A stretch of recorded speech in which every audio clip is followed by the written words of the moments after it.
Good morning, everyone. It's my honor to welcome you to the Youth Perspectives on Climate Change Online Symposium. My name is Felipe Flores, and I'm a PhD student at the Jeeves College of Architecture, as well as a co-organizer of this event with my graduate fellow, Naif Anihat, who is a master's student at the College of International Studies. As a member of the Security in Contest think tank and the Center for Peace and Development at the University of Oklahoma, I would like to take this time to acknowledge these organizations for making this first event of its kind possible. Now, I would like to start by sharing our land acknowledgement. Long before the University of Oklahoma was established, the land on which the university now resides was the traditional home of the Hassanai, Caddo Nation, and the Kerikeris, Wichita, and affiliated tribes. This land was also once part of the Muskogee Creek and Seminole Nations. We acknowledge this territory once also served as a hunting ground, trade exchange point, and migration route for the Apache, Comanche, Kiowa, and Osage nations. Today, 39 federally recognized tribal nations dwell in what is now the state of Oklahoma as a result of settled colonial policies designed to assimilate indigenous peoples. The University of Oklahoma recognizes the historical connection our university has with its indigenous community. We acknowledge, honor, and respect the diverse indigenous peoples connected to this land. We fully recognize, support, and advocate for the sovereign rights of all of Oklahoma's 39 tribal nations. This acknowledgement is aligned with our university's core value of creating a diverse and inclusive community. It's our institutional responsibility to recognize and acknowledge the people, culture, and history that make up our entire OU community. Thank you.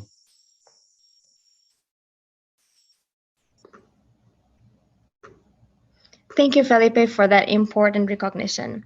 As the Graduate Fellows for Security in Context and the Center for Peace and Development, Felipe and I are so excited to announce our first Youth Perspectives on Climate Change Symposium.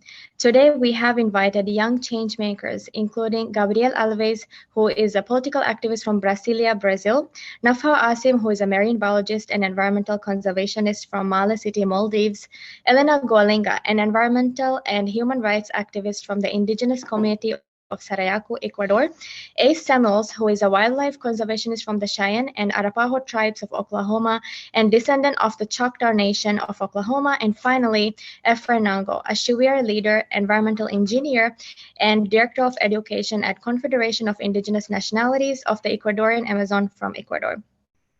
The climate crisis is often perceived as an issue of the future. In contrast, the stories from our panelists and their communities they will share at this symposium today highlight decades of environmental injustices and climatic challenges. The panelists will also address key issues from environmental racism and marine conservation to the crucial role of indigenous communities as front leaders of the environment. The symposium is a Global South and indigenous-focused climate awareness event and is aimed to offer an opportunity for panelists to advocate for communities that need critical attention, as well as an opportunity for attendees to challenge common misconceptions about the current climate crisis. This symposium is possible due to the mentorship and guidance of our advisors. I would like to thank Professor Angela Pearson, Dr. Demir, and the rest of the executive members of OU Center for Peace and Development.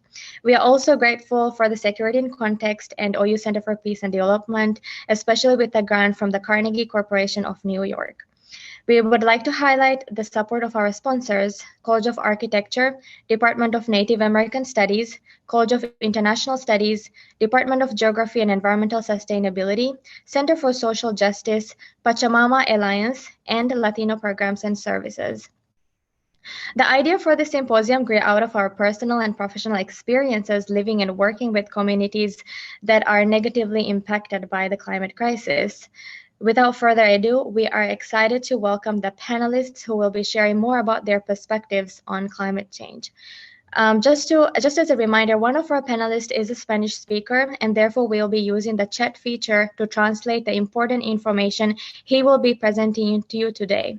So we encourage you to please use the Q&A tab instead of the chat feature if you would like to ask any questions for any of our panelists. So within the duration of this webinar, you have the opportunity to ask any questions, and we'll be monitoring the Q&A tab, and we will get to these questions at the end of the symposium. Gabriel, would you like to get us started? Sure, Naifa, just give me a second to share my presentation with you guys. Okay. Let me know if everything works well. Just a second. Can you see everything? Is it all set? Yes. Okay. Yes, all set. Thank you, Naifa and Felipe. First of all, I would like to thank you all for this opportunity to be here today. Spaces for exchanges like these are increasingly needed, and it is a great pleasure to be able to share the table with other young people who are thinking and acting for a fair and sustainable future. Well, first, I would like to introduce myself briefly. My name is Gabriel Alves. I am a political scientist, law student, and researcher at Plataforma Cipó. And Cipó, for those of you who don't know, is an independent Brazilian think tank led by women that emerged in the middle of the pandemic. And it's focused on the production of data on climate and environmental justice, as well as governance and peace in Latin America and the Caribbean. As an organization from the Global South, you can imagine that the themes are countless, especially when they are themes related to environment and climate. Well, making a brief overview, Brazil is facing a devastating scenario of an increase in environmental crimes, dismantling of monitoring and control bodies, criminalization of social movements, and legislative flexibilization. And all of this was aggravated by the pandemic and, of course, by the climate change. And it has brought even more vulnerability to people who were already in a critical context of human rights violations. Speaking of human rights, this is an aspect that we must always highlight, that the right to a balanced environment is a human right. And this fundamental aspect is often forgotten by the Brazilian Congress when voting on bills that aim to invade and contaminate indigenous lands, or even when local governments impose violent public security policies instead of providing adequate sanitation for peripheral regions. I have decided to highlight these images especially because they kind of sum up our current scenario. We have the mud from the rupture of Brumadinho Dam, and we have Black children without the right to childhood and exposed to unhealthy environments. We have the mass incarceration of Black people also exposed to abominable, unhealthy environments. We have the struggle for the demarcation of indigenous lands. We have massive deforestation and flooding in the periphery of Rio de Janeiro and other major cities here in Brazil. It is in this peripheral context that I would like to focus my speech today on the favelas of Rio de Janeiro. We at Cipó, in partnership with LabJaca, which is a research institute located in the favela of Jacarezinho, and it's focused on the production of data from the favela for the favela. We have started a partnership together last year to talk about how environmental and climate racism affects the peripheral communities in Rio de Janeiro. And this analysis was only possible because we did an intersectional, it was done through an intersectional lens that sees how race, ethnicity, sexuality, and gender are markers of vulnerability in contexts where there is a purposeful absence of the state and an exclusion of spaces of participation and the perpetuation of structures that arise from our colonial past. I wanted to highlight this image of Douglas Belchior. He is a leader here in Brazil of the Black Coalition of Rights, and he's holding this poster that states that climate justice without racial justice is the new colonialism. And I think that we must always remember that in order to change a pattern of only palliative reforms and start building meaningful changes. And talking about climate and environmental justice in Brazil is talking about how this past, how this colonial past finds echoes in our present. In this way, our 2021 partnership entitled Amplifying Voices, Combating Environmental and Climate Racism in Urban Spaces sought to interview residents of communities affected by the dynamics of environmental and climate racism, and which are reflected, for example, in the lack of access to drinking water and basic sanitation, as well as by the economic, human, and social costs of recurrent floods.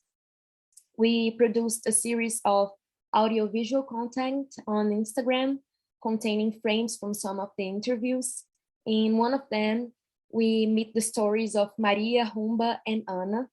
And I would like to highlight the interview with Ana that really got my attention, because she stated that the absence of the state are purposeful and a result of the racism that persists structuring our public policies. And I think that that's a major aspect, because we are talking not only about environmental and climate racism, but we are also talking about necropolitics. We are talking about a purposeful politics of death that imposes more disadvantages to certain communities, often marked by race, gender, and ethnicity aspects. In another statement, Dona Maria, she, this one in the older woman in the picture, she has 81 years old. She said that she has been bitten by a mouse because mice always appear when there are floods, and floods always happen when it rains. So in this case, we can see that the lack of resilience and adaptation is a constant in the favelas. And another interesting aspect is that she didn't know anything about climate change and racism, even though she suffered directly from it. So I think making our researches and speeches more accessible is also a way of promoting climate justice as well. Well, in addition to interviewing how these populations have been affected by climate and environmental racism, we also sought to learn about initiatives that promoted environmental and climate justice. So we made this interview with Ezequiel, who is part of an urban agriculture project called Hortas Cariocas, which is a reference towards the promotion of sustainable development and well-being of the population. He highlighted that the project brought new green jobs to the community because it took people like him who were unemployed, gave citizenship to them, and the ability to live better. In this case, we can see the role of local communities filling the gap of government inactions. Well, our new project, also in partnership with Lab Jaca, will carry out interviews in the same model, only with a focus on the water crisis in Brazil. We have already released the teaser, and at the end of my speech, I will try to show it to you, and don't worry, it's subtitled. So the central goal of the next project is to promote environmental and climate justice by drawing attention to the need to strengthen water security of residents in urban spaces in Rio de Janeiro. We want to promote access to information, transparency, participation, and accessible research on water insecurity in the favelas, including its impacts on human health and well-being. The project also wants to encourage local engagement in denouncing factors behind water insecurity and in demand for solutions by state authorities. And as a reminder for you all, it's electoral year in Brazil. That's on the left, it's the picture of a sink in Rio de Janeiro in 2020. The water was contaminated by domestic and industrial sewage. Well, these images are from some of the major social movements here in Brazil that are currently working with human rights and the protection of several dimensions of the environment. We have MST, we have the Movimento Bem Viver, which is translated for well-being movement, or Buen Vivir in Espanol. And we have the UNIAF, we have the Black Coalition for Rights. And when I previously spoke with Nafa and Flores, I highlighted how the fight for environmental and climate justice is above all a fight for access. It's a struggle to open paths and opportunities. And as a part of a think tank, our struggle is for influencing in public policies that can influence society while bringing these discussions to places that they were not used to be discussed, creating public participation and transparency. And another thing that I would like to highlight is that the Black and Indigenous populations must be seated at decision-making tables. I also believe that social transformation can only happen from the combination of research and political action. So our role must be to amplify voices, as well as cooperate with existing organizations and movements that are currently fighting for a better world. That's why access changes everything. I spoke with our partners from Labjaca today about this event, and they were really glad that I could join because language is still a barrier that many human rights activists who work on the front line don't have the time and opportunity to learn. So being here today is a chance to echo their voices and my own, because climate and environmental change affect us all. So here I'm going to show you the teaser of our next project focused on the water crisis in Rio de Janeiro. Let me know if the audio is okay. It's subtitled, as I said before. O desmatamento de mananciais, a poluição ambiental, a privatização de serviços básicos, o sucateamento de órgãos de fiscalização, a flexibilização de leis ambientais e a ausência deliberada de políticas habitacionais e urbanísticas. Essas são apenas algumas das dimensões do racismo ambiental que atingem diretamente os povos pretos, indígenas e das periferias. Povos que lutam pelo próprio território, pela própria dignidade contra as inseguranças de águas contaminadas, escassas, esgotos a céu aberto e doenças derivadas. Onde está o estado dessas pessoas? Quem preenche suas ausências? E mais, quem fiscaliza suas violações? A crise hídrica é um projeto. Isso precisa mudar. A justiça climática e ambiental são urgentes. Já estamos atrasados em garanti-las. Os efeitos da emergência climática nos lembram que todos compartilhamos o mesmo planeta. Um ambiente pouco saudável e um ciclo da água intoxicado atinge de formas diferentes a todos nós. Well, that was the teaser. You can follow our social media. I have added in the presentation the QR codes for Plataforma Cipó and Labjaca. Today we're going to post online this version with subtitles, so feel free to share as well. And I think that's it. Thank you very much for the opportunity again.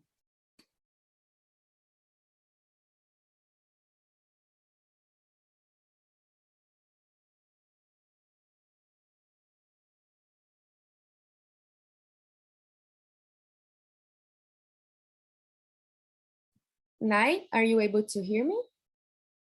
Yes, could you stop sharing? Yes.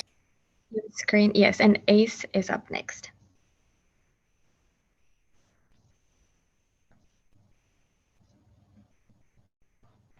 Sounds good, yeah.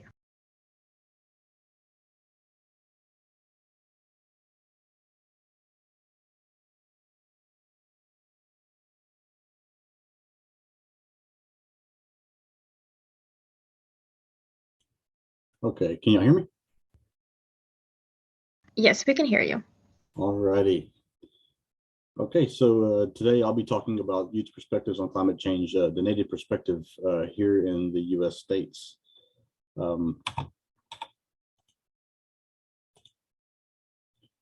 I'll introduce myself. My name is Asa Samuels. I am a member of the Cheyenne and Arapaho Tribes of Oklahoma and descendant of the Choctaw Nation of Oklahoma. Halitos, Chipoya Asa Samuels, Oklahoma Chata Okla, Ancholuli Misha, Imotoka Sahas Alali. Dos Asa Samuels, na Asitna, na Tasia, na Hanonane, na Atehina. I'm also currently holding the title as Mr. Indigenous OU. I'm the Cultural Affairs Chair for the American Indian Student Association, the student employee at the South Central Climate Adaptation Science Center, and my major is biology for wildlife conservation and a minor in Native American studies for cultural preservation. And I intend to use both of these degrees to impact wildlife conservation with an indigenous perspective. So here's something that that really relates to, I believe, all of us, especially here in the States. So climate change is threatening indigenous culture, well-being, and traditional ways for 567 federally recognized tribes here in the States, and that is not including tribes that are unrecognized. There are about 150 more tribes that are going unrecognized, and we are currently working on projects and policies to see how we can get these tribes who are wanting to be recognized in order to gain funding and to be able to adapt to climate change a lot easier. So I will talk about some of the weathering events here in Oklahoma. A lot of it is unstable weathering events, and I'm just going to read off for the 2011 records. And this is all based on mesonet readings, meteorology, even South Central Cask readings as well. So in 2011 through February and August, there was 101 days over 100 degrees. 50 of those days are consecutive days over 100 degrees. It was the hottest summer with an average of 100.5 degrees. There's a record high in multiple locations. I believe there was like 4 or 5 different locations in one day, I believe, that had a record of 115 degrees. And this is all sporadic all throughout the state of Oklahoma. The lowest recorded temp was negative 31 degrees. A 24-hour snowfall of 27 inches. The greatest 7-day temperature change was the same day as the lowest recorded temperature, and then it went to a 79 degrees within, I believe this was February 10th through the 17th, and that's 110 degree difference. A wind gust of 150.8 miles per hour, and this was back in El Reno. For those of you that are familiar with Oklahoma, there was a tornado in Oklahoma that read EF5, and some say that it was probably potentially a lot bigger than most of us say it was. And I think during that time we also had a hailstone that was in a diameter of 6 inches. So weather is a day-to-day type of thing. It's something that we can kind of predict, through meteorology and past records of how this thing moves on and through the lands, where low pressure and high pressure systems are, and how fast they are moving in towards into the land of Oklahoma. And when we're talking about climate change, climate is the average weather over time. So basically what we're looking at is very drastic changes, and we're basically seeing this personally. I've seen this personally, with my own eyes, in my own experiences of dealing with climate change, and how it affects all of us, not just as Native people, but all Indigenous people and people alike here in the state of Oklahoma. So national climate issues, the Quileute tribe of the Olympic Peninsula in Washington State in 2001, it is drifting into the sea. This is a village of 400 indigenous people who have thrived here for many years. This is where they were relocated back when colonialism and European settlement happened. When we talk about reservations, reservations are used for what does a reservation mean? Reservation kind of just means something that is going to be used in the future. So this tribe was relocated to this location on the Olympic Peninsula in the northwest part of the Washington state, and they lived here and hunted here and gathered here, and they're water people. And not to say that it's drifting into the sea that they're water people, but no, they're the impacts of climate change and the rising sea level is literally going into their lands and destroying it. They're literally drifting into the sea, and we're talking about generations of people, of land acknowledgements, of importance, of sacred ceremonial grounds, burial grounds, all these different types of cultural ways to this tribe are going to be going away and possibly be gone forever. So this is something that's going on within that area of Washington state. In Wisconsin in 2016, the Bad River Band of the Lake Superior Chippewa tribe, flooding was very, very, very prominent, and it was happening a lot. It was not just in this area of the Bad River Band of the Lake Superior, the Chippewa tribe. It was happening also upstream, and this is the reason why that Bad River started to flood, and it moved all the way down into the lands of the Chippewa tribe. And they experienced 14 inches in 8 hours, in just 8 hours of rainfall. So this is also something that is due to climate change, and it is something that has been sporadically happening. I think the one before this was back in 1960 was the last significant rainfall that has happened, and they tried to adapt to it, and they did adapt to it. They did come up with plans, but the effects of climate change is happening so rapidly and so fast and so extreme that this next event that did happen, they were not ready for. There were some fatalities, and there was a lot of there were a lot of people hurt during this time period. The California Hoopa Valley tribe, 2021. They are trying to save Chinook salmon from warming waters and non-tribal interactions. With the effects of climate change, we're expecting, global warming, a little bit more of a short but very cold winters.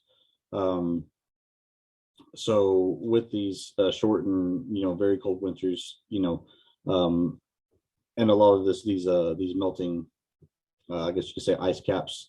And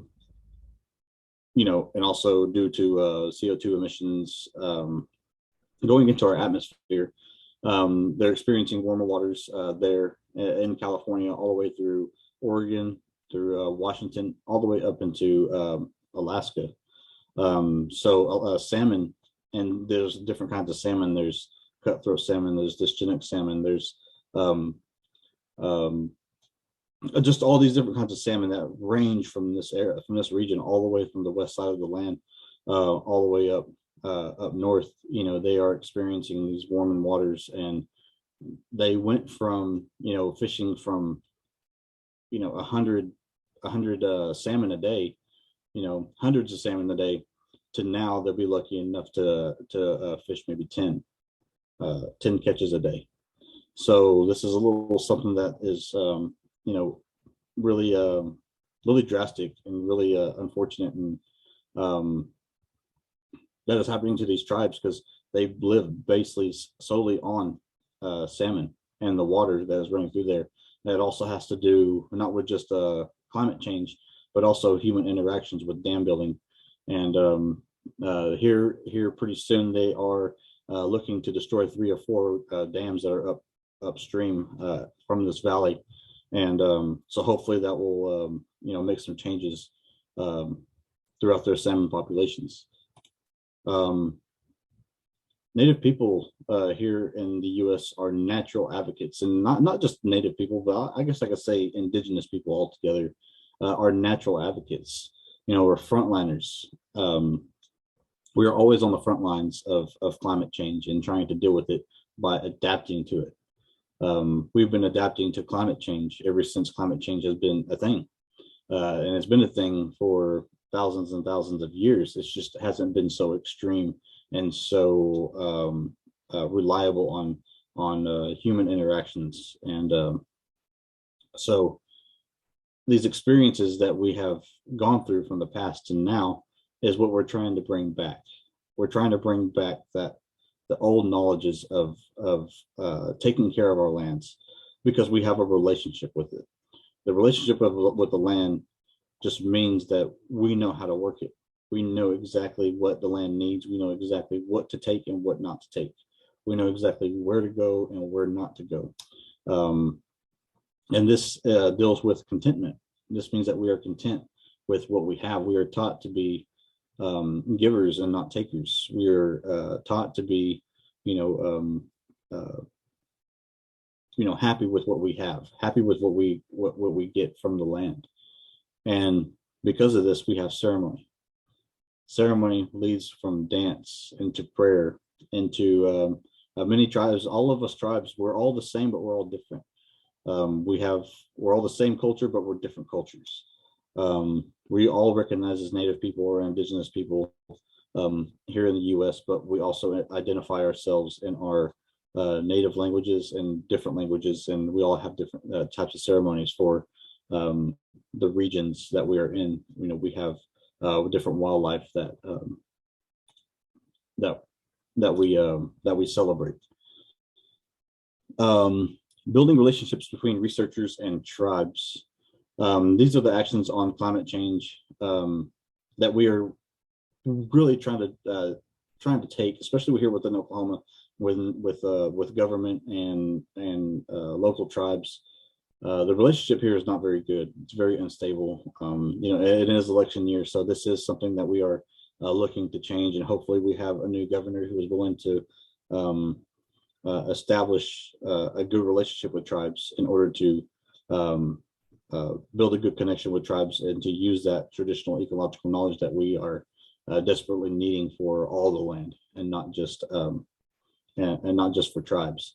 We're establishing climate assessments and policies. I'm also part of a state wildlife action plan, which I'm looking at tribal engagement in state wildlife action plans, and it's also going to a Recovering America's Wildlife Act of 2021, which was put into a policy back in March of 2021.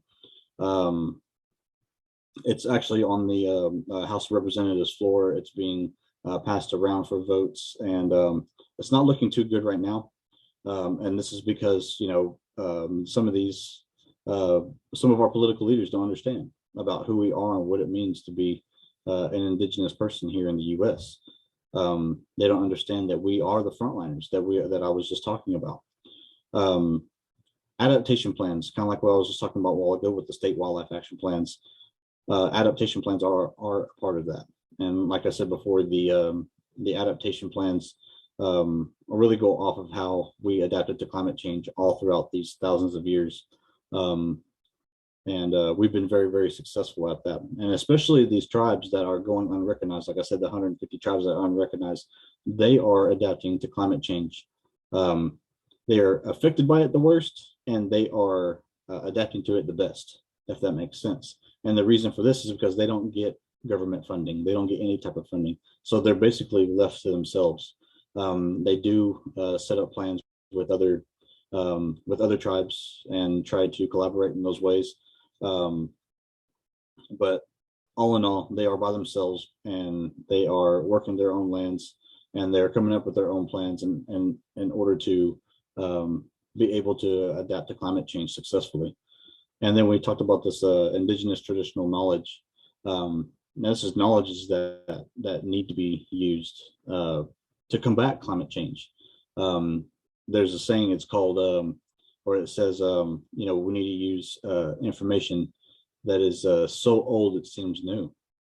To a lot of us here now, we don't understand the values of traditional knowledge and how far back it goes, that whenever we hear something from way back when, it's new to us. It sounds so irrelevant to now compared to what it was then, because of technological advances and to how we advanced as a society.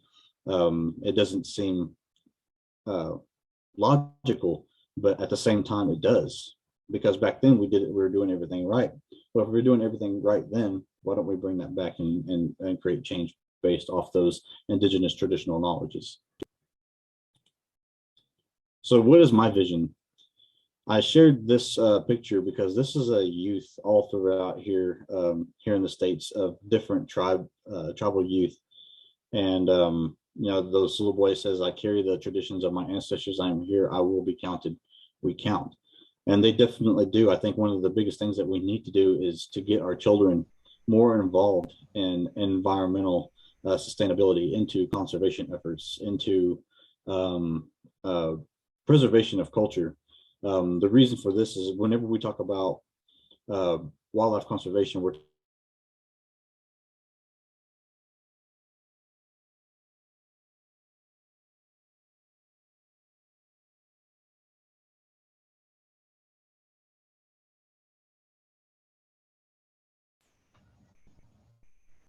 Hi, Ace. together. I could talk about river cane, which is a keystone species, which really relates to good water quality here in the southeast part of Oklahoma. So whenever there is river cane, that's when we know that the soil is good. The water is going to be good because it's a natural filtration system, which is not just good for tribes, because tribes have been using river cane for thousands of years as tools and as building and as ceremonial uses, but also it's a good filtration system for water quality, which works for everybody. So my vision is to teach our youth, because they are going to be the ones that have to deal with the effects that we have put on our planet. We are, I believe, at the end, within the next 20 to 30 years of no return. So let's teach our youth. Let's get them out there. Let's get them off of those devices, and let's get them more outside more, because if we get them outside more, the better shot and the chance that we have of saving our planet and our next generations to come. Yakoki and Hohu.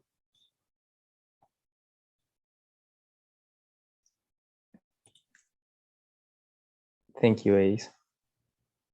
Now you're next.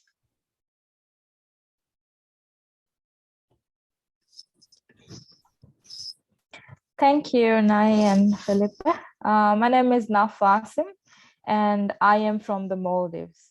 I am from the lowest lying nation in the world, and today I want to actually share the journey living in the Maldives, as well as what we are experiencing here in the Maldives. So before I share my very short and concise presentation, I would like to introduce myself. I am a marine biologist and an environmental scientist and conservationist here in the Maldives. So I work with a lot of different people in my community in terms of advocating, as well as helping them to adapt to climate change, as well as making them aware of climate change. So looking into my presentation, can you see my presentation now? Yes, we can see. Okay, so I would like to share my experience here in the Maldives, like the climate change in the Maldives and what we are experiencing. So looking into the Maldives, if somebody has not known where Maldives is situated in the Indian Ocean. Usually we don't see Maldives on the actual world map, but however, we are there. We are the lowest lying nation, as I mentioned before, and we are right adjacent to India and Sri Lanka. We are made up of about 1,200 individual islets with 26 different atolls. So what atolls is actually, from the picture that I'm showing, it's different kind of circles and round whereabouts. So these are called lagoons, and the whole of it is known as an atoll. So each of these different individual spots, as I may call, is an island. So this is how an island here in the Maldives looks like, and surrounded by the island and the vegetation and this white sand is our coral reefs. So coral reef is actually what we are made up of. So the Maldives is very much coinciding of coral reef ecosystems. Coral reefs are the building blocks of our life, and we are very much dependent on the coral reef for our survival. The corals are these kind of little bommies that you see on the picture, and massive group of things are surrounded by our islands, and this is where we are very much dependent on. And looking into the coral reef itself, Maldives is the 7th largest coral reef in the world. Even though we are very small and tiny, we have the 7th largest coral reef in the world. So everything that we do here in the Maldives is through the coral reef. Maldives is actually a country which is very much dependent on tourism and fisheries for its income generation. And we are kind of selling the beauty of it through our amazing megafaunas, our coral reef ecosystems, our fish species, and everything which is included in our coral reef ecosystems. we are also very much dependent on it as a source of our food. So I can say without any doubt, 100% of Maldivians live on reef fishes and other tuna and other ocean fishes, which we are having within our Indian Ocean. So coral reef is very much important. And not only does it act as a carbon sink, carbon dioxide is emitted because of the industrial and other processes. Even though Maldives is very small, we don't have large industries which emits many of the greenhouse gases, which is affecting the climate. But however, our coral reefs are being affected. Even though they are being affected, coral reef is one of the main places which we depend on for saving us indeed, because a coral reefs acts as natural carbon sinks. And not only are coral reefs important, but the surrounding environment, such as our seagrass ecosystems, which you can see on the picture, right adjacent to the sandy beaches, we see the darker green. Those are our seagrass meadows, which also absorbs carbon in our atmosphere, which helps to reduce the carbon dioxide in the atmosphere. And in addition to that, we have mangrove or wetland ecosystems in the Maldives. And this is found in various atolls in the Maldives. So these are kind of the natural things that we have here in the Maldives. Even though it's small, we have literally very important ecosystems in the Maldives. And that is where I want to be highlighting today, that something is happening. And this thing that is happening is affecting us Maldivians. All of the Maldivians that we have are being affected by this. So what is happening is that we are sinking. So on news or any other articles or things that you might have seen that Maldives is sinking. And this is very true.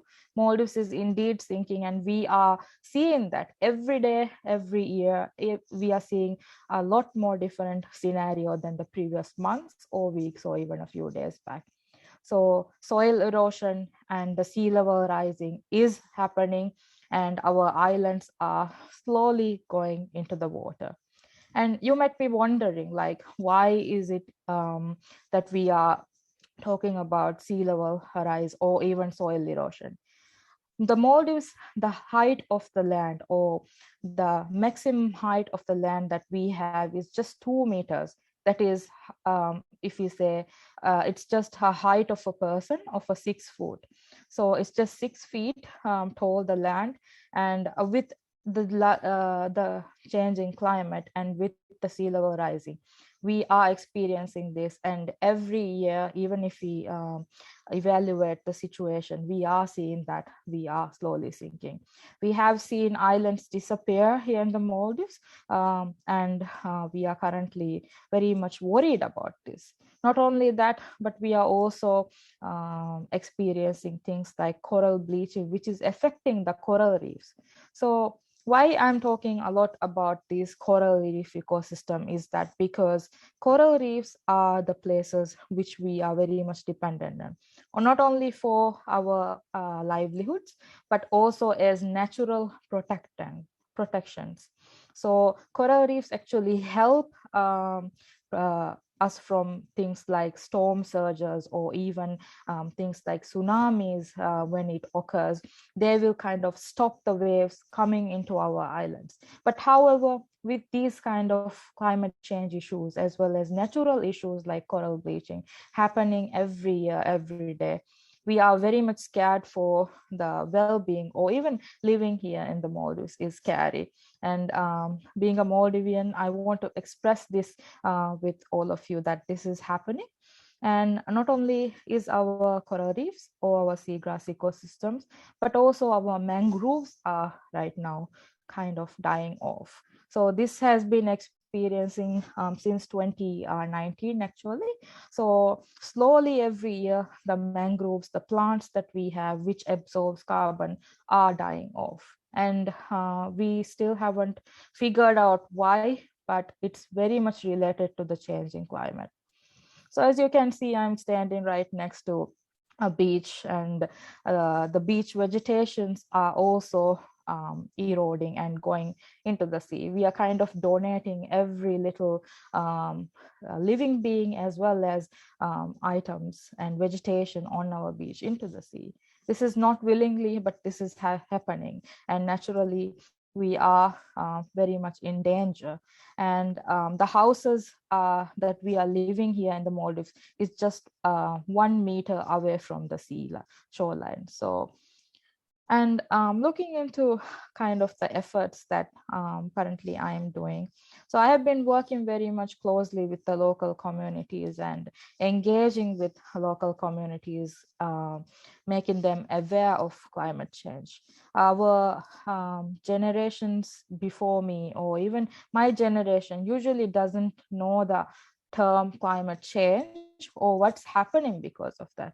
The level of education for climate change is very low here in the Maldives. But however, I'm very determined, and there are a couple of people and groups of people who are trying to make the community more aware, not just our community, but the world as a whole.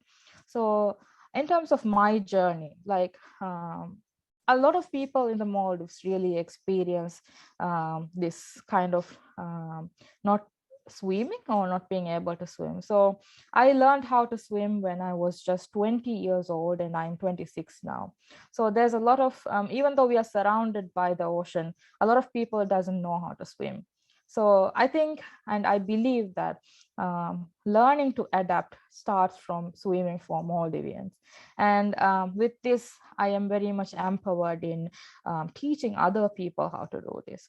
And I have been taking part in a lot of scientific expeditions, including I trained myself as a diver so that I can do these researches with other international organizations and national organization here in the Maldives, in order to understand what is happening in the Maldives or the situation, so that we can actually do something about it here in the Maldives.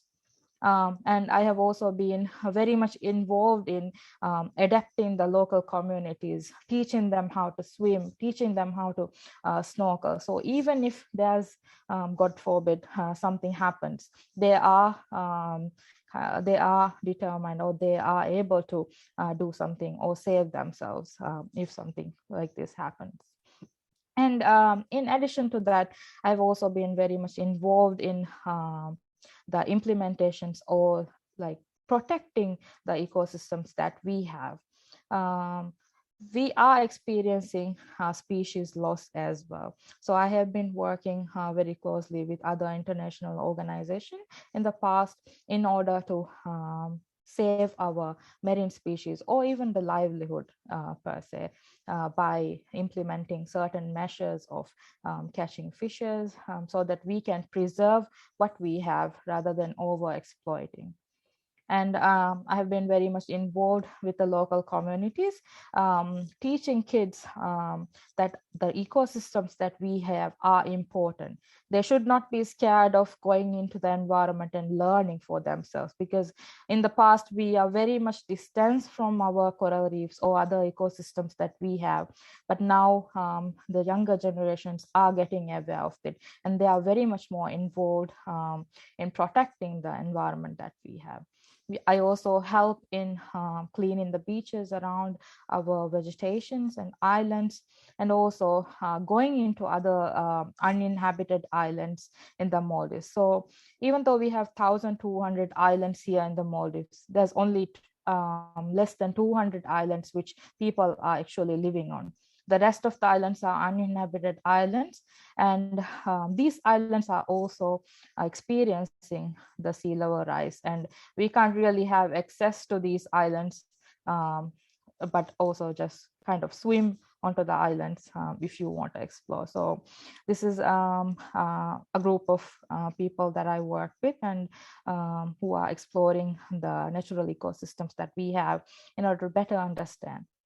And I also work very much closely with women to empower them to raise their voice and to be confident enough to be part of the climate change adaptation. So they are very much involved in with me during this process. And it's been a journey, but people are very much aware and people are getting more interested in saving their environment. So if people are knowing the impacts of climate change or how they can adapt, I believe that's the key thing that we can do here as a whole of nation to be more adaptive to the climate change. And it's very interesting to see that there are different background of people who are currently advocating for climate change. And that is what we need here in the Maldives. Not only just Maldivians, but also people from around the globe are talking about Maldives and that we are facing these kind of issues and these kind of problems so that we can have a bigger impact and save our country as a whole.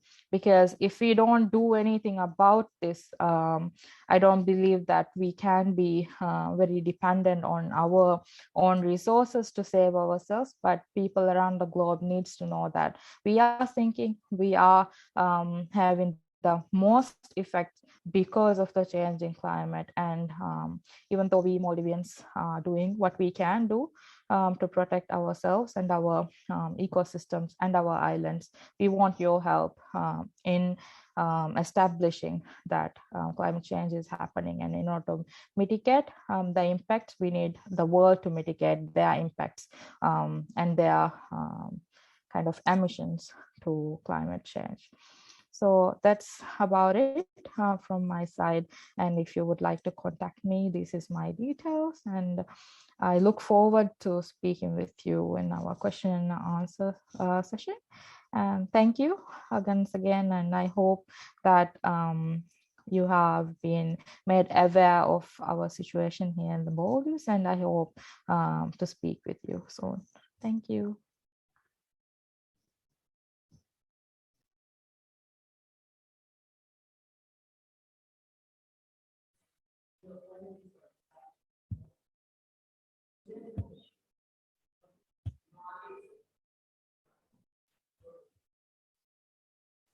Muy buenos días. ¿Sí me escuchan? Sí, Efren, le escuchamos muy bien.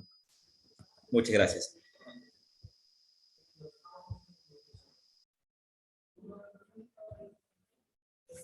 Bueno, mi nombre es Efren Nango, soy de la Nacionalidad Chivier.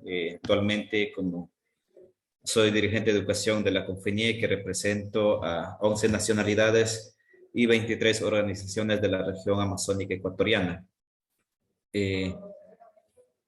Quiero presentar una breve introducción acerca de la Nacionalidad Chivier. Bueno, la Confenie, más que todo en la Amazonía ecuatoriana, existen 11 nacionalidades, cada uno con su cosmovivencia diferente, con su cosmovisión, con su forma de vida y con su territorio. Específicamente la cultura Chivier es una cultura milenaria que ha sobrevivido cientos de años con una relación intrínseca con la naturaleza, haciéndose como la selva como su casa. La forma de vida anteriormente ha sido nómada, pero actualmente ya también practicamos lo que es el sedentarismo. La lucha siempre es sobrevivir y defender lo suyo. En este caso específicamente en la defensa es defender los territorios y las selvas, ya que consideramos como la casa. Y igual las 11 nacionalidades casi tienen los mismos principios, porque la Amazonía es casa de las nacionalidades y también de los seres vivos quienes habitamos en el planeta. Bueno, la cultura Chivier ha sido mayoría de las nacionalidades ha sido como, han practicado siempre lo que es el desarrollo sostenible, una relación amigable con la naturaleza sin destrucción. Es por eso que hemos vivido más de cientos de años siempre adaptados con la naturaleza. Hasta el momento tenemos también la selva, algunas partes en su estado natural. Bueno, en esta mañana justamente queremos compartir la incidencia del cambio climático en las comunidades amazónicas. Cuando hablábamos del cambio climático es un tema muy complejo que realmente no solamente enfrentamos las nacionalidades, sino todos los habitantes del planeta Tierra. La humanidad está enfrentando una serie de problemas ambientales de carácter global. Es bastante urgente y a la vez esto ocasiona problemas ambientales, como ustedes saben, problemas económicos, en la salud y entre otras. La crisis climática es global y muy compleja. Es decir, no solamente está afectando a una parte, sino todo el planeta Tierra está siendo golpeada.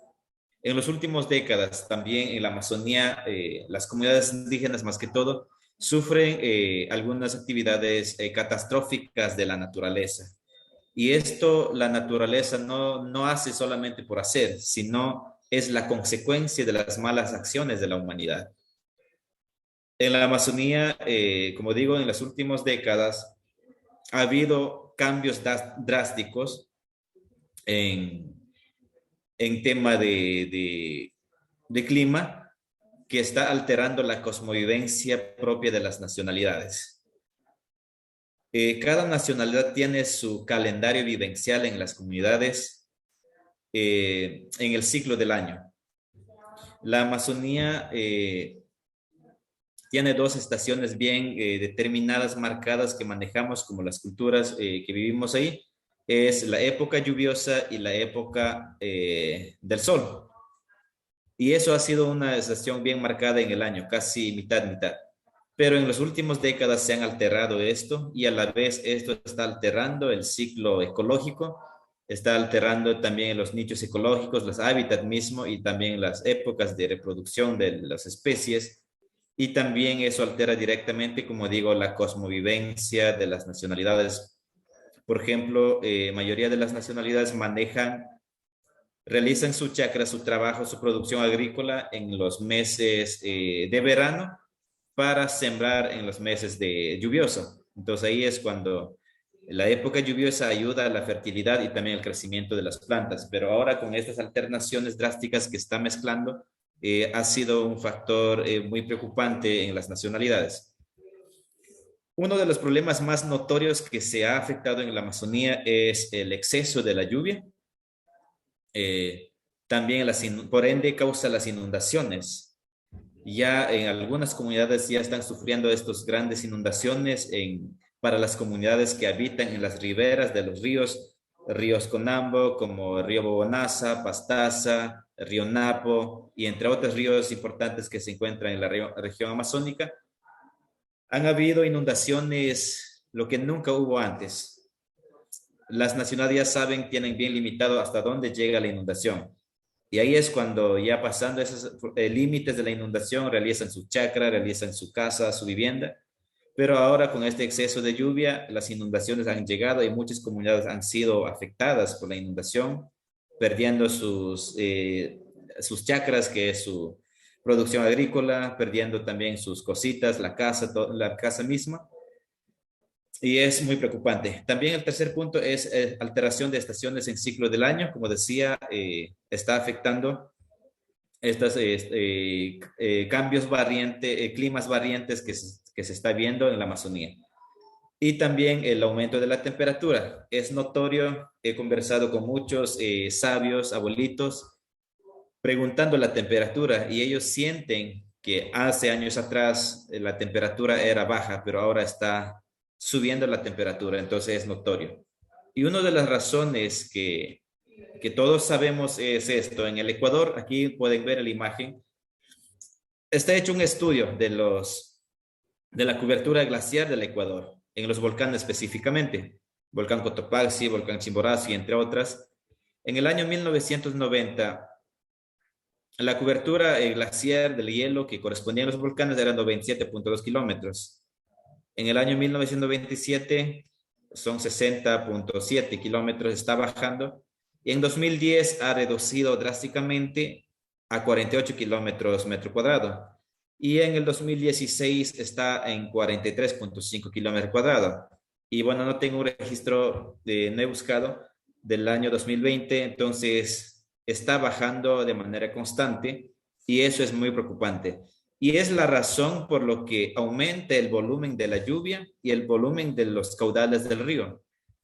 El agua que estaba almacenada en forma de glaciar, al momento de derretir, se va directamente en los ríos y eso es lo que aumenta el caudal de los ríos y también el nivel del mar también suben. Y por ende, en las épocas lluviosas, las inundaciones son tan fuertes.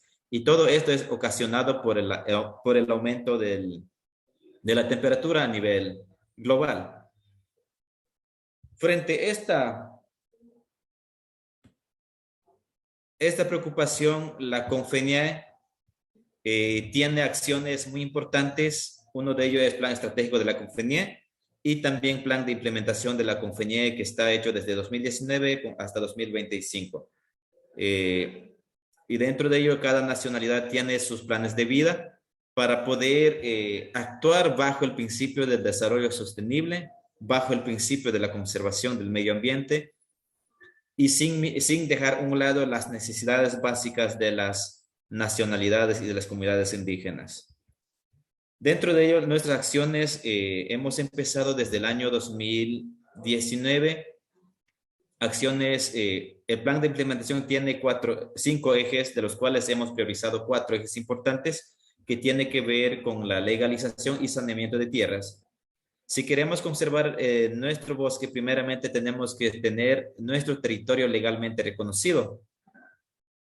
Y el siguiente eje es uso sostenible del territorio y la biodiversidad. Y dentro de ello, una de las alternativas que queremos dar a las comunidades es operación turística o sino agroturismo. También queremos fortalecer lo que es chacra ancestral integral o sino agroecología, que tiene que ver, tiene un objetivo de reducir la frontera agrícola en la Amazonía. Tercer eje es conservación y restauración.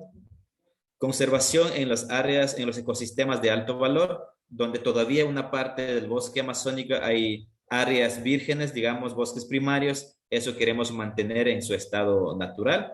Y otra parte con el tema de restauración, hay ecosistemas que ya están alterados, ya deforestados por ganadería y por otras actividades antropogénicas. Ahí es cuando queremos implementar con la reforestación. En el año 2021 se reforestó más de 200 hectáreas en el territorio quichua y también al norte en territorio Cofán y Siacopá. Y como el último eje que estamos priorizando es fortalecimiento de talento humano, institucionalidad de las nacionalidades indígenas de la Amazonía ecuatoriana. Dentro de ello queremos también establecer lo que es la sostenibilidad financiera y es fortalecimiento institucional. Aquí quiero decir algo muy importante. El Ministerio de Medio Ambiente muchas veces prohíbe, habla de la conservación y a las comunidades simplemente quiere introducir unas leyes que son impuestas, pero no dan alternativa a las comunidades, porque las comunidades ya con su cosmovivencia son culturas milenarias que practican la cacería y la pesca sostenible.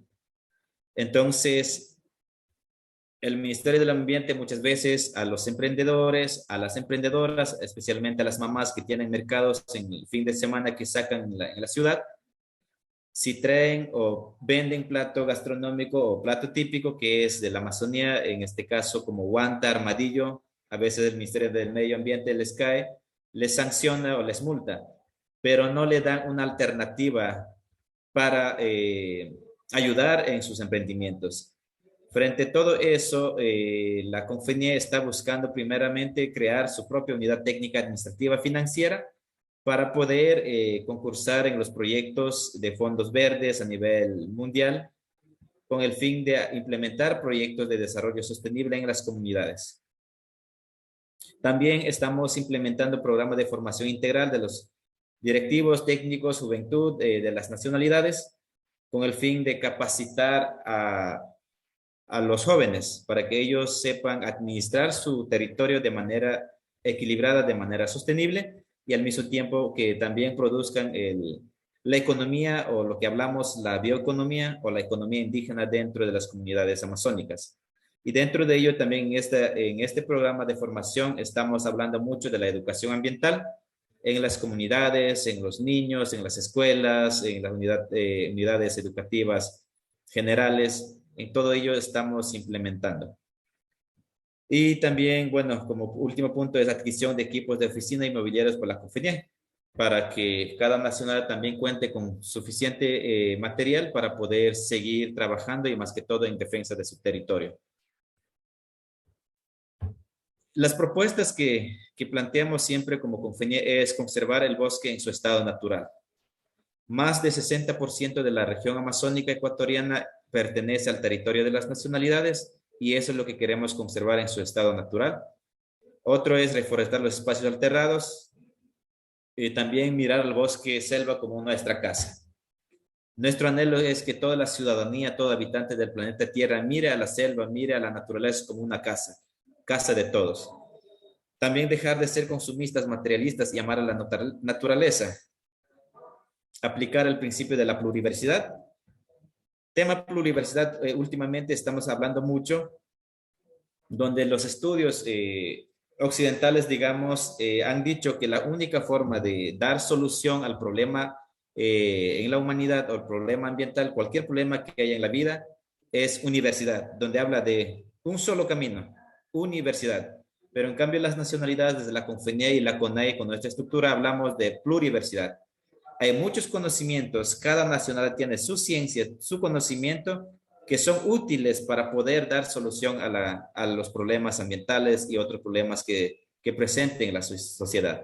Entonces estamos luchando mucho en ello, de que el conocimiento no solamente sea valorado de la academia, que es la universidad, sino también los conocimientos de las nacionalidades. Y también nuestro llamado es a la ciudadanía, a los habitantes del mundo, sumar a la lucha de las nacionalidades en defensa de los derechos colectivos y de la naturaleza. Ya que la crisis climática es global y muy compleja, necesita tomar acciones en el mismo nivel, es decir, de carácter global. Requiere el compromiso de todos los habitantes del planeta Tierra con la naturaleza. Y uno de ellos, para hacer esto, algo real, es necesitamos que todos los habitantes del planeta Tierra, a empezar de cero, vaciar nuestra mente del pensamiento materialista y llenarnos del amor hacia la naturaleza, porque somos parte de la naturaleza. Solo entonces estableceremos la paz con la naturaleza. De lo contrario, estamos destinados a la autodestrucción global. Somos especies, digamos, con razonamiento, pero sin embargo actuamos como que no tuviéramos razonamiento. Entonces, nuestro llamado desde la conferencia siempre ha sido a que cuidemos nuestra naturaleza, la selva, porque de lo contrario estamos destinados a la autodestrucción.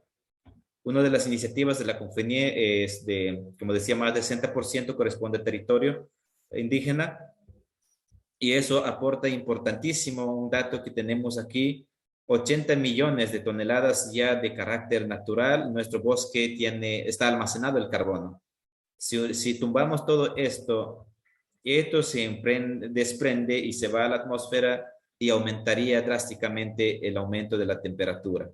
Entonces, nuestro compromiso es cuidar y proteger a este bosque que es sumidero del carbono, donde contenemos tantas toneladas. Entonces, mi llamado a todos habitantes es que unamos a la lucha de la CONFENIE y la iniciativa de las nacionalidades indígenas, que en Ecuador es CONFENIE, a nivel internacional es COICA, que también está abarcando a 9 países.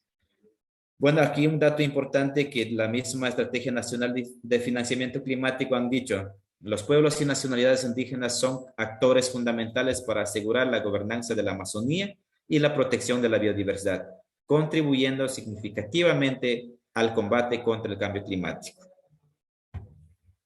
Eso es un dato importante que hay que recalcar, estimados compañeros y hermanos del mundo, y una vez más agradecer y a invitarles a que cuidemos nuestra naturaleza y apoyemos las iniciativas del desarrollo sostenible, siempre con el fin de fortalecer la conservación y garantizar la existencia de la naturaleza y del bosque a lo largo del tiempo. Muchas gracias. Muchas gracias, Efraín. Elena, if you are ready, you are next.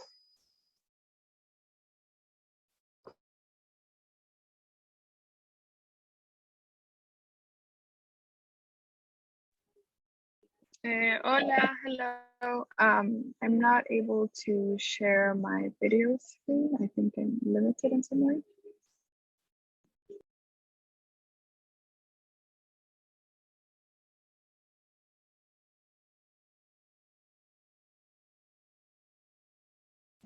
Can you check now, Elena? Okay, there we go. Here we go. Yes, give me a second. Hello, everyone.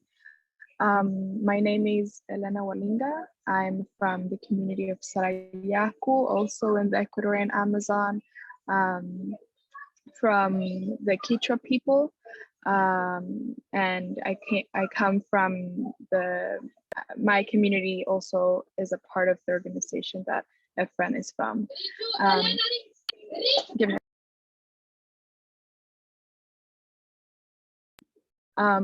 One of the things that Efren was talking about was the floods and how it has affected indigenous communities and indigenous people. And my community is one of those communities that have been severely affected by climate change and the floods that climate change has created. So 2 years ago, my community was hit by an enormous flood that caused that our houses disappeared, that they were swept away by the river, that the crops that we had also were destroyed by the water, which affected food security.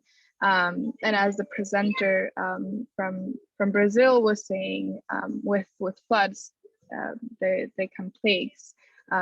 So for example, we had an invasion of rats, which destroyed basically everything that was left of our crops afterwards. Almost like 50 centimeters of mud in the houses. So the people that still had their houses left, but they were covered in mud. And this all was happening during a pandemic, and there was no support from the government either. So this was a huge crisis in my community because, as we heard in the previous presentation, we have never seen effects like this in our communities. And even though we have had floods before and we have been prepared for those floods, we have not been prepared for the magnitude, the magnitudes that we're seeing today. And it still affects us until this day because it washed away our floods, our bridges. And our bridges, we use them every day to cross the river, the children to go to school, to visit family, to go to the fields. But now children have to cross the river in canoe, even though there sometimes can be really dangerous to cross a flood in a canoe because there are a lot of streams. And very big waves in the river.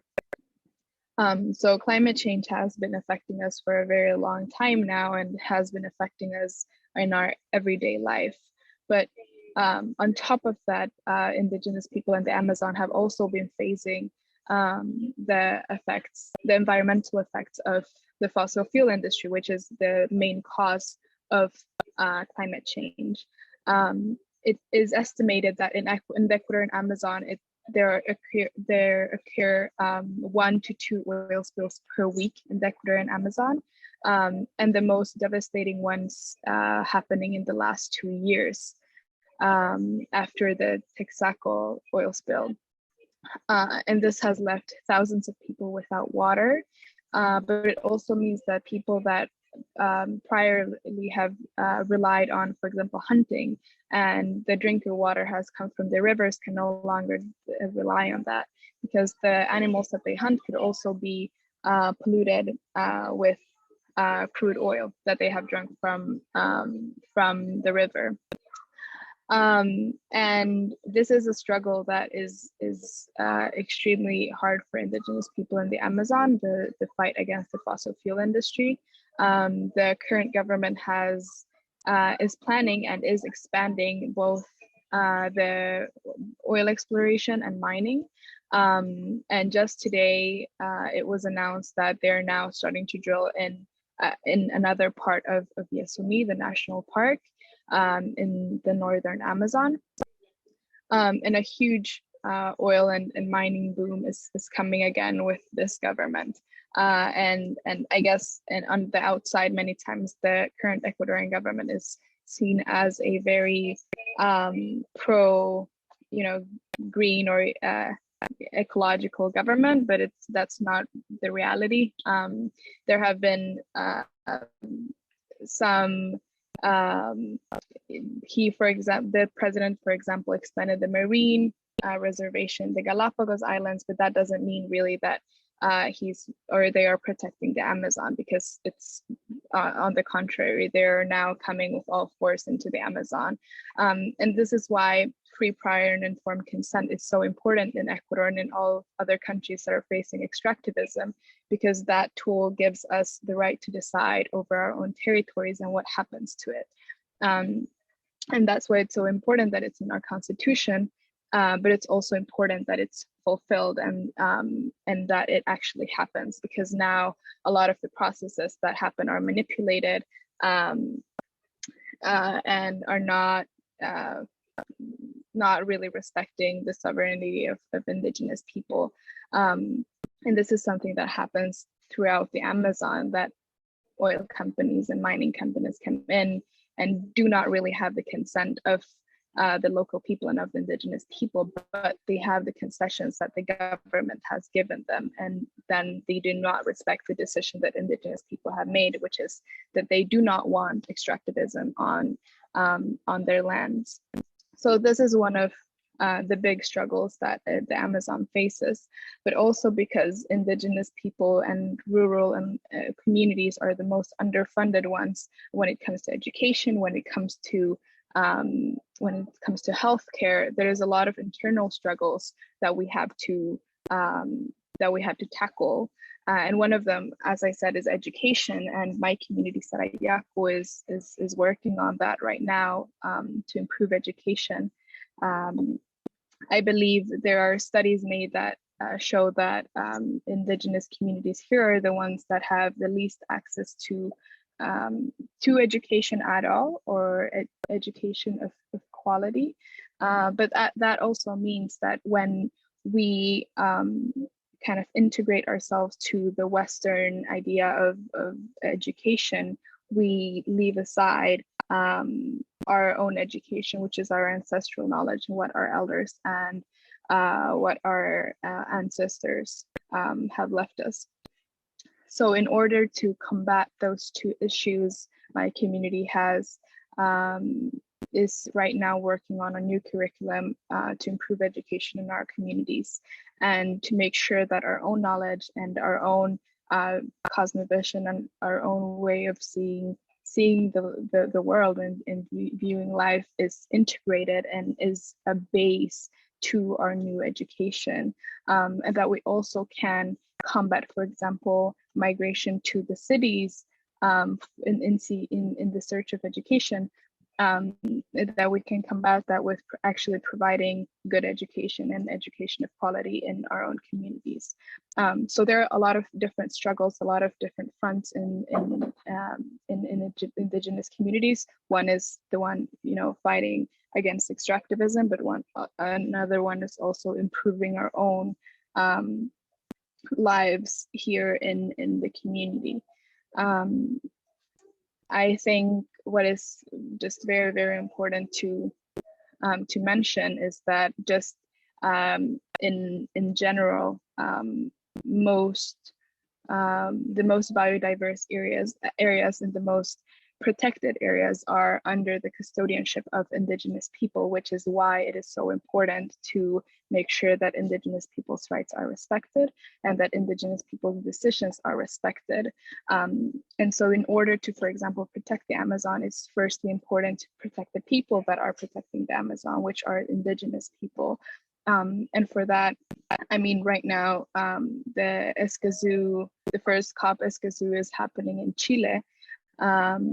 And it's so important that countries actually ratify the agreement, because it's a binding agreement, and it is a tool that indigenous people could use to defend ourselves in these struggles, for example, against extractivism. And in that way, we could protect the Amazon, and we can continue protecting the Amazon as we have done for thousands and thousands of years. And I think that's the most important lesson that I can give you, I guess. And it's not just in the Amazon, it's everywhere. in the North and the South, everywhere, where Indigenous people's rights are respected, the biodiversity and the natural areas will be protected as well. So thank you for giving me the space and for taking the time to listen to me.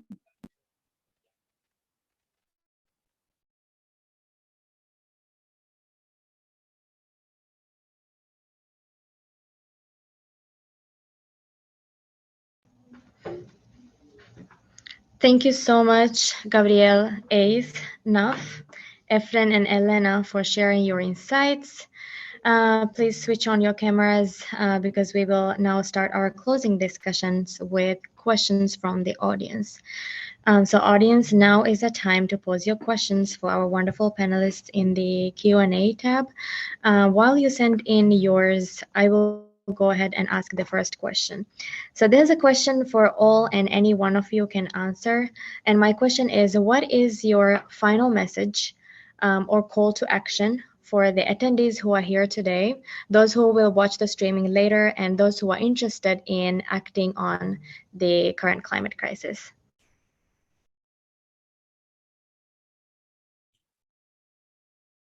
Well, I guess I can start. I think one of the main goals that we all need to do is work together. My main goal as Indigenous royalty here at OU is to push all of our Native students into every single piece of academia that we have. And that is because of our own perspective and our cultural advancement. No matter what career you're going into, you can always be an advocate for environmental sustainability, climate change impacts. There's many ways that you can advocate for this movement, I guess you could say. So I would highly advise, to look into this. The best way that I see fit is to see climate change and the way that we see the world with a first-hand perspective. I believe that with this first-hand perspective that you get to see with your own eyes, hear with your own ears, feel with your own hands, taste with your own mouth, smell with your own senses here, I believe that it makes more of an impact on your perspective. So no matter what you do, if you work in an office, look up, listen to a podcast, listen to a TED Talk, listen to something on environmental, something on climate change, something on culture. Indigenous people are very, very underrepresented people here on the planet. We have 5% of the global population is Indigenous people, but 70 to 80% of conservation lands are in Indigenous communities. And that really says a lot about how Indigenous people lead conservation efforts into our societies. And that's why we are always on the fight to engage ourselves, to be more represented in society, even to non-Indigenous or non-cultural perspectives. People need to see us in that light. When people don't see us in that light, that means that we aren't important to them. We don't mean anything that we do that is not making money or going into the technologically advanced field or whatever it may be, the mainstream media, I don't know, whatever it may be. If we do not connect to that, we do not connect to them. So this is one thing that I think we need to do, is really make ourselves be known, really make ourselves be heard. And like I said, no matter what field you are going into, you can do your part. And I highly stress that. And I think it would really benefit all of us here as one people to save our planet. Like I said before, we're almost at the point of no return to where we can't reverse this role of climate change that we are going to be in. And it's really going to affect our kids and our grandkids and the next generations to come. They're going to have to deal with what we have done, our parents have done, our grandparents have done, everything that our past generations, whenever we started releasing CO2 emissions into this planet, or when we started polluting the planet, we didn't make much of an effort. and now we're paying for it. Now we're going to have to be watching our kids and worry about them. And that's what scares me. I have kids myself, and that's what scares me. So do your part. We can always do a part, I hope. Nafa, you had a hand up too. Would you like to add on to something?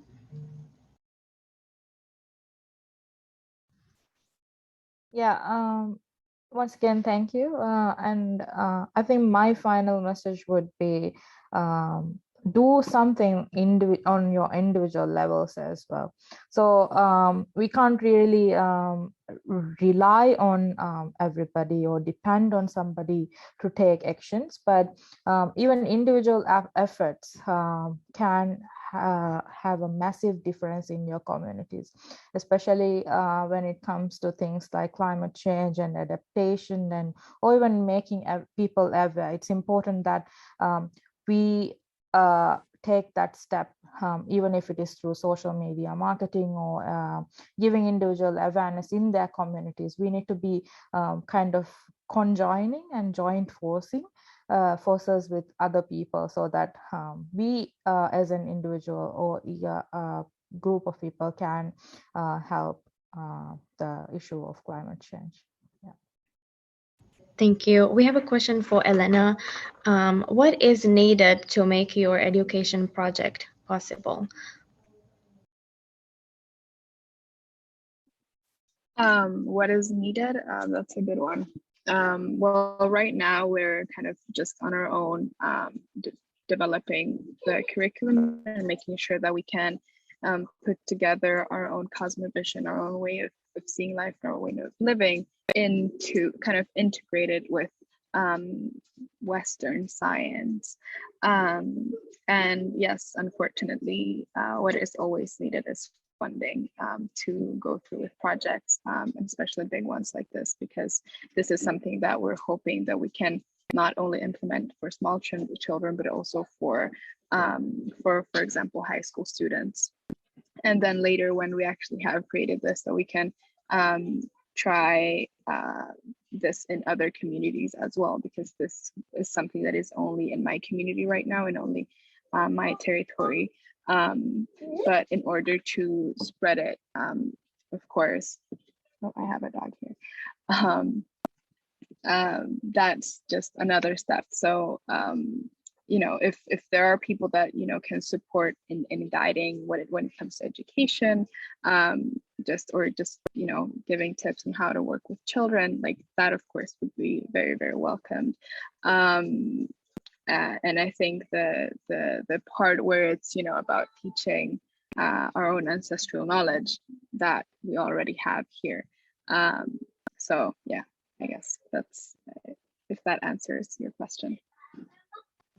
Thank you. I think that is one of the most common challenges that a lot of communities from the Global South always mention, you know, like the lack of funding and the lack of access, which also goes to some of the points that Gabriel mentioned. For you, Gabriel, is my next question, and this goes hand in hand with that lack of access, either in spaces or information. You also mentioned the language barrier, and we are trying to be accessible and trying to cross that barrier as much as we can. You know, for our panel too, we have a Spanish speaker with the help of a translator. But my question and our question for you is, what has been some useful ways to bridge these gaps, bridge these like challenges, and in order to promote the valuable information that all of you are sharing today? Yeah, thank you for the question. I would like, first of all, to echo what the previous speakers have said about cooperation and about the use of the indigenous cosmovision in other spaces as well. I think in the academia, we have this lack of access to different knowledges, and it's of course purposeful. It's derivated from the structural racism that structured our academia. And I think a way to open this access is through events like this, of course, and promoting like live translations and opening other spaces. I think Elena mentioned the Escazú agreement. It's really important as well that here in Brazil we make pressure to ratify it, because it's not ratified yet, and it would open an incredible space for participation of civil society, not only with indigenous people but other environmental defenders such as the Black communities and poor people in the favelas. So I think a way to, promote this access is, of course, through accessible research, to make all of the things that we are saying here more accessible to different spaces, and engaging with people who are outside of our academic world or are outside of our communities. I think the local level is really important as a way to achieve that. If you leave your university, if you leave your neighborhood, you're going to find someone who doesn't know about climate change or racism, and you can teach them about that. And I think we have this important role to spread the message and to build a purposeful change for the world. Thank you. Okay, go ahead. Una de las preguntas es la importancia de la sabiduría de los sabios de las nacionalidades en tema de conservación. Uno es porque las nacionalidades son culturas milenarias que han sobrevivido, teniendo una relación muy intrínseca con la naturaleza sin destruirla. Entonces, uno de ellos es el sistema agroecológico o la chacra ancestral, que practicamos todas las nacionalidades, las 11 nacionalidades. Donde la chacra ecológica consiste en que abrimos un pequeño espacio, territorio de tumbar árboles, un pequeño espacio, y dentro de esa área tan pequeña se produce variedad de productos. Y eso es lo contrario al monocultivo. En cambio, monocultivo tumban espacios, hectáreas de terreno, tumban árboles y luego siembran una sola especie. En cambio, en la chacra es una variedad de productos en un espacio muy pequeño. Y eso garantiza también la soberanía alimentaria de las comunidades, y a la vez limitamos el avance de la frontera agrícola en la Amazonía. Y otro es que la sabiduría de las nacionalidades es importante porque existen seres espirituales invisibles que tienen que ver con el mundo, con la vida de las nacionalidades. Y desde ahí se parte con los niños. Se enseña a respetar a la naturaleza, se enseña a los niños desde temprana edad que hay que conservar, porque ahí viven seres espirituales que son dioses, que nos protegen, que son dios de la cacería, de la chacra, de la producción, de todo. Entonces, desde ahí empieza la conservación de los niños, o sea, los niños aprenden a conservar y amar a la naturaleza. De lo contrario, simplemente van a convertirse en unas personas extractivistas. Entonces, es por eso importante el conocimiento de las nacionalidades, de los abuelos y de las abuelas. Y el mensaje es que el problema no está afuera. Para hablar del cambio climático y de la conservación ambiental, no está afuera, sino está en el interior de cada persona, en la mente y en el corazón de cada persona. Entonces es necesario que tenemos que empezar con la concientización de las personas, y más que todo empezando desde los niños, para que estos aprendan a valorar y amar a la naturaleza. Entonces solamente una vez que la sociedad cambie su mente, entonces garantizaremos la conservación y la protección del medio ambiente. Muchas gracias. Gracias, friend. Thank you, friend. A friend gave a very important message about the importance of preserving elders' wisdom in our communities, especially because they know ways in which we kind of not understand the importance of nature. And nature for many indigenous communities is very related with non-human kind of spirits or entities that are important for the community. And they teach children since very young ages to love nature, to love these entities that are non-human type of entities, and especially to understand that they need to combine or to live with nature as part of one more entity in our planet. So thank you so much, friend. We appreciate your participation.